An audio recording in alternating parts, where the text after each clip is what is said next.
আসসালামু আলাইকুম।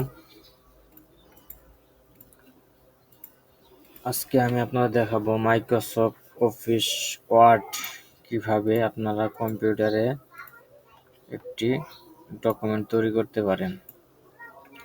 তার জন্য আমি ডেস্কটপের ভিতরে একটি ফোল্ডার ডেস্কটপের ভিতরে মাউসের রাইট বাটন ক্লিক করার পর এখানে আপনারা মাইক্রোসফট অফিস নিউতে চলে যাবেন। নিউতে যাওয়ার পর মাইক্রোসফট অফিস ওয়ার্ড এটা আপনারা নেবেন। নেওয়ার পর এখানে ক্লিক করবেন, এখানে ওপেন হবে। এখানে বাই ডিফল্ট আমি এখানে একটা বাউন্ডার টেক্সট বক্স দিয়েছি। আপনাদের বাই ডিফল্ট এটা এরকম থাকবে। আমি দেখাচ্ছি।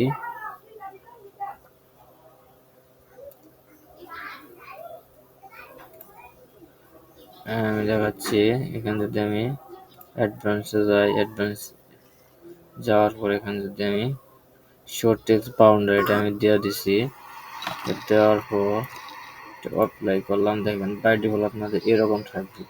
এখানে বাউন্ডার মার্জিন দেওয়ার জন্য এখানে আপনারা মাউসের রাইট বাটন ক্লিক করবেন, তারপর লিখুন কাস্টম কুইক অ্যাক্সেস টুলবার। এটা ক্লিক করার পর এখানে আপনারা অ্যাডভান্স সেটিংয়ে চলে যাবেন। অ্যাডভান্স সেটিংয়ে চলে যাওয়ার পর এখানে আপনারা দেখবেন হলো শর্ট টেক্সট বাউন্ডার, এটাকে আপনারা ওকে করে দেবেন।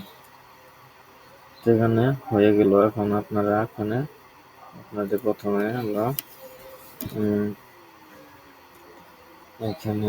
প্রথমে আপনাদের ফাইলের সাথে আমি পরিচয় করে দিচ্ছি। ফাইলে যাওয়ার পর এখানে যদি এখন সেভ করি কোনো কিছু লেখা, যদি কোনো কিছু লেখা টেক্সট সেভ করতে চাই তাহলে আমাদের এখানে ফাইলে চলে যেতে হবে সেভ। আর যদি এই একই ডকুমেন্টে আবার আরেকটা কপি করি তার জন্য আমাদের সেভ এস ইউজ করতে হবে। দেখেন সেভ এস করলাম, আপনার পাথটা চাচ্ছি আমি কোথায় সেভ করতে যাচ্ছি। তো এটা ডকুমেন্ট ওয়ান। এখানে আমি যদি রেখে দিই 4 5, এটা দেওয়ার পর এখানে যদি এখন মিনিমাইজ করে দেই, এখন দেখেন এখানে 4 5 টেক্সটটা ডকুমেন্টটা চলে আসছে। এটা হলো অরিজিনাল ফাইল, এটা হলো ডুপ্লিকেট ফাইল।